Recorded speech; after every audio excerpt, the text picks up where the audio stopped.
Spoiler Perfect World episode 125. Pertempuran kacau dimulai. Si Hao berhadapan dengan beberapa pemuda jenius.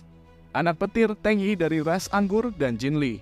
Anak petir dan Teng Yi tidak terlalu serius menghadapi si Hao, tapi Jin Li ini benar-benar melawan si Hao dengan niat membunuh. Kesalahan Jin Li, ia bertindak sombong di hadapan si Hao, sok kuat dan berupaya menginjak si Hao. Namun serangan Jin Li tidak berdampak pada si Hao, hanya dengan tinjunya. Si Hao menghamburkan serangan Jin Li. Sebagai keturunan Dewa Matahari Fin, setelah terkena serangan si Hao, Jin Li merubah dirinya menjadi tanaman merambat. Tanaman emas ini mengelilingi tubuh si Hao dan hampir menutupinya. Dalam keadaan ini, si Hao membuka domainnya dan menyerap semua tanaman merambat. Jin Li sudah kewalahan dan mengeluarkan harta berharganya, sebuah kotak yang berisi lumpur kuning. Dikatakan lumpur kuning ini didapatkan oleh istana surgawi di sebuah tempat misterius, kemudian diserahkan kepada klan Dewa Matahari Fin. Sebuah harta berharga klan yang dibawa oleh Jin Li ke alam rahasia Yuan Tian.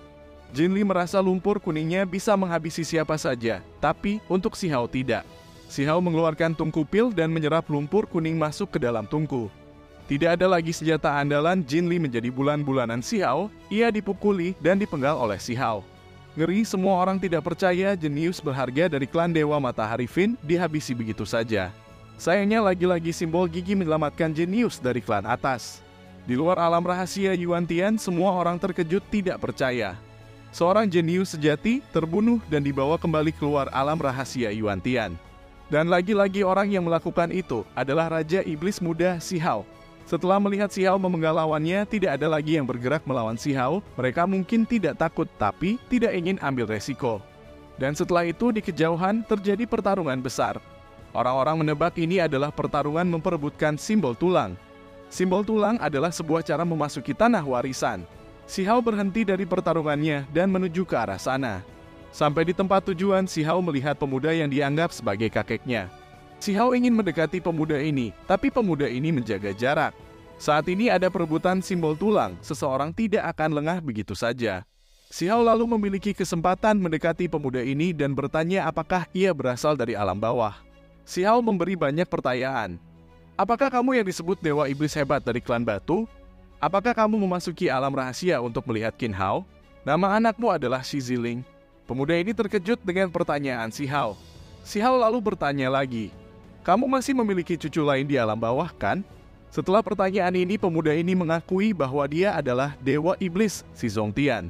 Ia nampak sedih karena mengira si Hao telah jatuh di alam bawah. Si Hao telah mengkonfirmasi bahwa pemuda ini adalah kakeknya. Si Hao lalu berkata bahwa ia tidak mati. Kakek, aku khawatirmu, aku masih hidup. Si Hao melepaskan kekuatan garis keturunannya yang sebenarnya.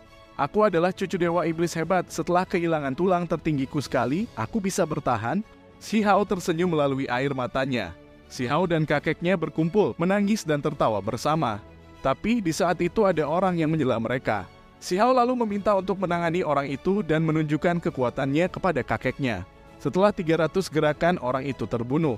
Setelah itu si Hao mencari tempat yang damai untuk berbicara dengan kakeknya. Nah, di sini dulu guys, akhirnya si Hao benar-benar bertemu dengan tubuh asli kakeknya.